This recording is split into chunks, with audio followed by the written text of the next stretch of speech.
Bien, vamos de inmediato a revisar otras informaciones que marcan esta jornada, nuestras Breaking News. Soledad Agüero. Hola. ¿Cómo están? Buenos días. Andrea, José. Vamos con una noticia que sorprendió en Argentina, que fue el hallazgo del cuerpo sin vida de uno de los peritos que participó en la investigación de la muerte del fiscal Alberto Nisman. Hablamos de Osvaldo Raffo, de 87 años, que fue encontrado muerto en su departamento de San Martín, en Buenos Aires, por la mujer que lo cuidaba. Junto a su cuerpo fue encontrada una nota y un arma con la que se habría quitado la vida. Y en esta nota, ahí él detallaba que no soportaba los dolores que lo aquejaban, producto de su edad. Un hecho que conmociona por los alcances en la investigación del caso Nisman. Raffo fue quien perició el cuerpo del fiscal y que avaló la hipótesis del homicidio. Recordemos que el fiscal Nisman investigaba el atentado de la AMIA y se especulaba que iba a presentar cargos en contra de la expresidenta Cristina Fernández de Kirchner. Y Francia prohibió realizar manifestaciones en los alrededores de los Campos Elíseos luego de los incidentes que se registraron el sábado pasado en la protesta de los denominados chalecos amarillos. El gobierno de Emmanuel Macron decidió además sacar de sus funciones al jefe de la policía de París y cuestionó el uso de la fuerza en el control de estas manifestaciones.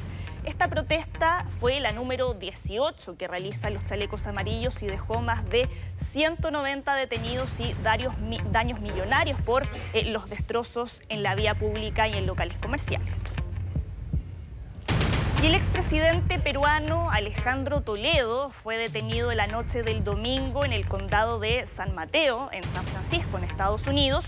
Recordemos que Toledo enfrenta 2 órdenes de captura en su país, donde lo investigan por el caso Odebrecht, pero ahora fue detenido en un restaurante en estado de ebriedad y liberado la mañana del lunes después de permanecer 11 horas retenido.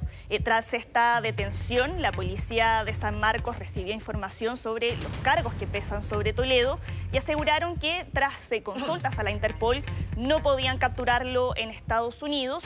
Horas antes de la confirmación de la Cancillería peruana, Toledo y su mujer negaron la detención y acusaron que, según ellos, todo se trata de un complot en su contra. Sí, hay un amparo legal que favorece a Toledo producto de su relación con una ciudadana norteamericana. Claro. Él estuvo prófugo o en estricto rigor permanece prófugo de la justicia producto de pagos de Odebrecht. Ahora, no se salva nadie en Perú, no hay ni un presidente, digamos, o expresidente más bien, esperemos, miro al cielo por el señor Vizcarra, que no haya ningún tipo de acusación en su contra, pero de ahí hacia atrás, la verdad es que todos están implicados de alguna u otra forma en casos de corrupción.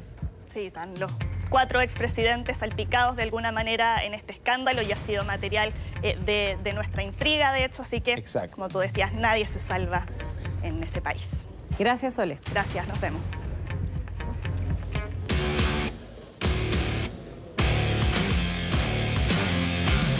Bien, nos vamos a Venezuela, donde sabemos que la tensión es permanente. Vamos a conversar a esta hora con Fernando Tineo, desde Caracas, para saber en qué estado se encuentra la petición de renuncia que hizo el presidente Nicolás Maduro a todo su gabinete. Recordemos que lo comunica Delcy Rodríguez, Fernando, y la verdad es que nadie entiende muy bien qué es lo que podría pasar en los próximos días.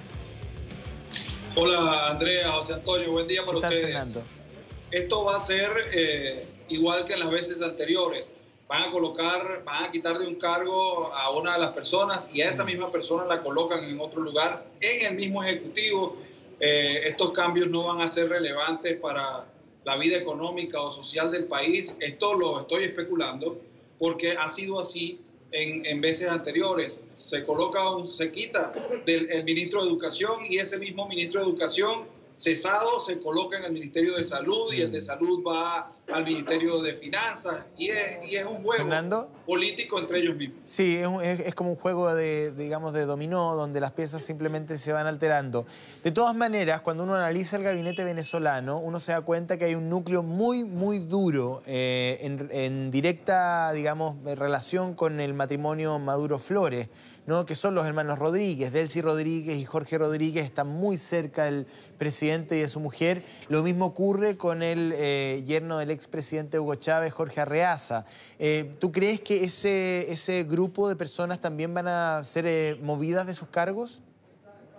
Posiblemente sean movidos, pero quedarán dentro del Ejecutivo. A lo mejor Delcy Rodríguez sale de la vicepresidencia y va a la Cancillería. Ya estuvo en Cancillería. Sí, entonces los van a seguir rotando así. Allí en ese grupo selecto tienes que incluir también a Tarek El Aissami, quien ha sido vicepresidente, ahora es ministro de Comercio, y seguramente lo van a ir rotando en los puestos dentro del Ejecutivo, no van a salir de allí. ¿Tú crees que una la respuesta, gente de confianza de Maduro? Fernando, es una respuesta, digamos, débil, ineficiente, de maquillaje, como quieras llamarlo, pero finalmente una respuesta a las demandas de la oposición, ¿o no? No. Ante el momento que hemos estado viviendo en las últimas 2 o 3 semanas, desde el apagón para acá, que ha paralizado al país por completo, no es que el país estuviera moviéndose constantemente y produciendo, pero lo poco que se estaba produciendo se paralizó. Se cerró las fábricas, por ejemplo, en Guayana están cerradas todas.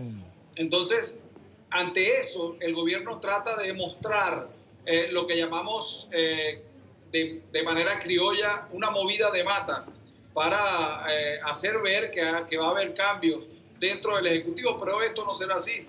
Como les expliqué, va a ser unos cambios de posición, más no de personas.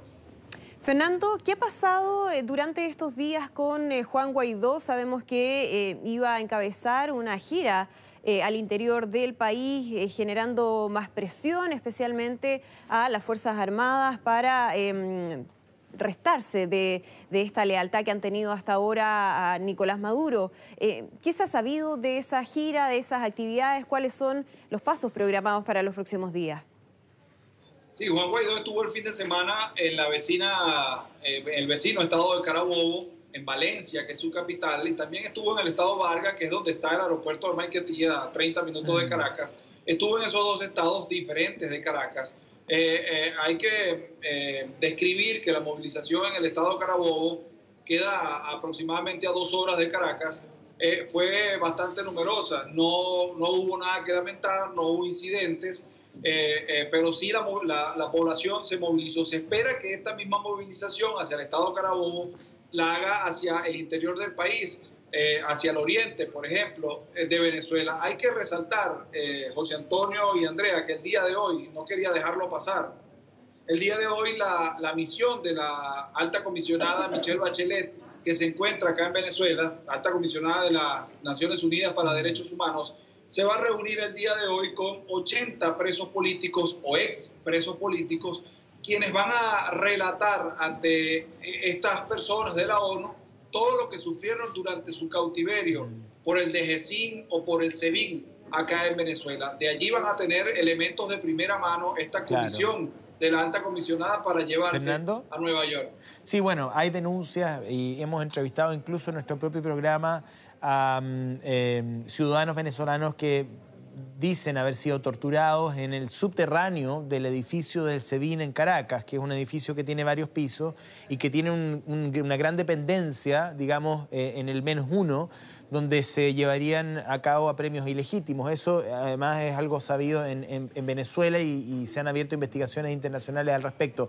Me gustaría hacerte una última pregunta por un personaje que está hoy día aquí en Chile, y que me imagino está en el marco de una gira un poquito mayor, que es Fabiana Rosales, la mujer de Juan Guaidó. ¿Qué perfil tiene ella en Venezuela? La vemos muy cerca de Juan Guaidó, pero muy en silencio, ¿no?, en relación a otras personalidades femeninas de la oposición, como María Corina Machado o la propia Lilian Tintori. De hecho, vamos a conversar con ella dentro de un ratito. Me gustaría conocer tu opinión respecto de su figura. Fíjense que tanto Juan Guaidó como su esposa Rosales eran 2 personas muy, digamos, sin un alto perfil político hasta que Juan Guaidó tomó la presidencia de la Asamblea Nacional.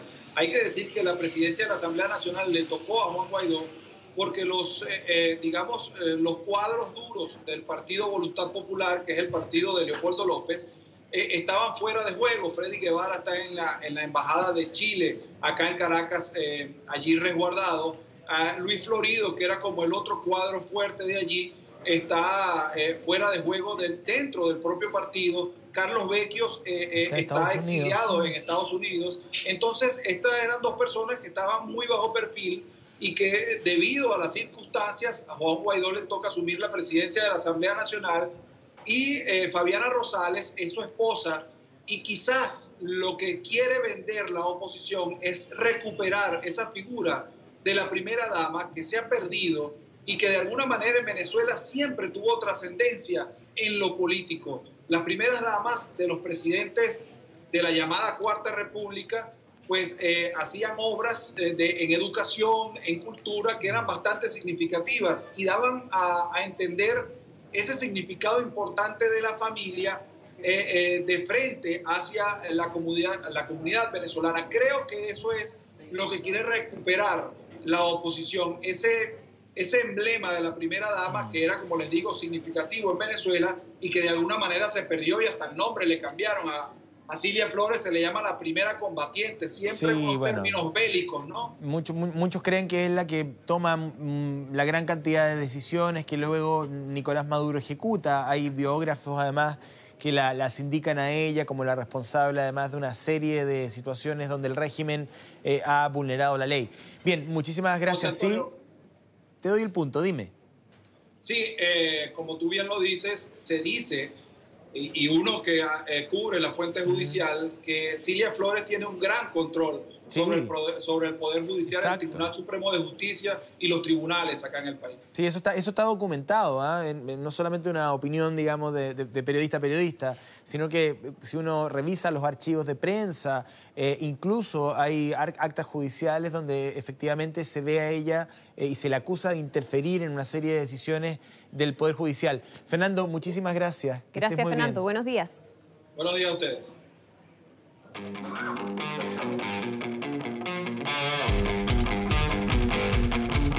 Bien, seguimos avanzando porque un informe de la UNESCO da cuenta del aumento de muertes de mujeres que se dedican al periodismo en el mundo. En México, sabemos, la situación parece ser bastante más grave, lo que ha motivado a las periodistas mexicanas a pedir a la autoridad controlar esta situación. Vamos a hablar a esta hora con Eloísa Farrera, discúlpenme. Ella es vocera de Periodistas Unidas Mexicanas. ¿Qué tal? ¿Cómo le va? Muy buenas tardes, gusto en saludarla. Hola, ¿qué tal? Habla Eloísa Farrera. Muchas gracias por el espacio. Bueno, primero conocer, digamos, el tenor de la lucha de ustedes, nuestras colegas, ¿no? Profesionales de las comunicaciones que hacen periodismo en un país que desde hace mucho tiempo, diría yo, si uno revisa informes internacionales de la Asociación Interamericana de Prensa, en fin, es muy difícil, ¿no?, llevar adelante el periodismo en México, específicamente en algunas zonas, pero cuando se es mujer aún más. A ver si tú nos puedes poner en contexto el panorama en el cual ustedes viven. Sí, mira, lamentablemente México es uno de los países más complicados para ejercer periodismo y lo que hacemos nosotras con la colectiva fue medir los peligros que sufrimos como mujeres y como mujeres periodistas en el ejercicio de nuestra profesión. Medimos las incidencias de acoso u hostigamiento o agresiones sexuales que sufrimos en este ejercicio. Por medio de entrevistas a 392 mujeres que trabajan en medios periodísticos en México. El resultado nos arrojó cifras bastante interesantes y de alarma. 73% de estas mujeres habría sufrido alguna situación de acoso, hostigamiento o agresión sexual en el ejercicio de su trabajo, de su profesión. Y el 84% no tiene acceso a protocolos contra estas agresiones, ya sea porque no existen o porque desconocen si los hay. Ahora, Eloísa, cuando hablamos de estas agresiones de tipo sexual, ¿estamos hablando de parte de quién? ¿De las fuentes, del mundo político, de las policías? ¿Quiénes serían parte de esta violencia?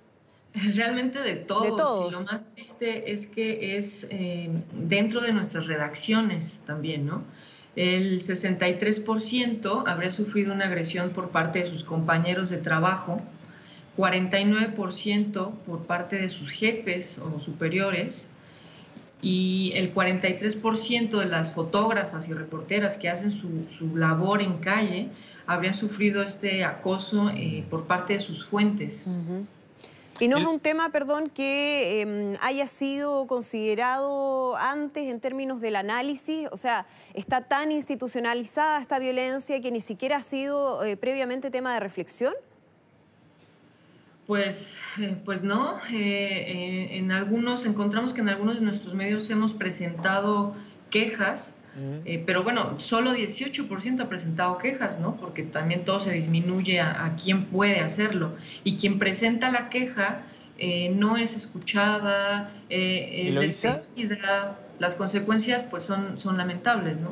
Sí, tuve la oportunidad hace un par de meses de estar en México bastantes semanas, ¿no? Y conversar con varios periodistas y parece que la situación de las mujeres, si bien lo que tú nos cuentas es particular a los periodistas, pero aquí hay un movimiento de mujeres que pide una serie de derechos mucho más amplio, ¿no?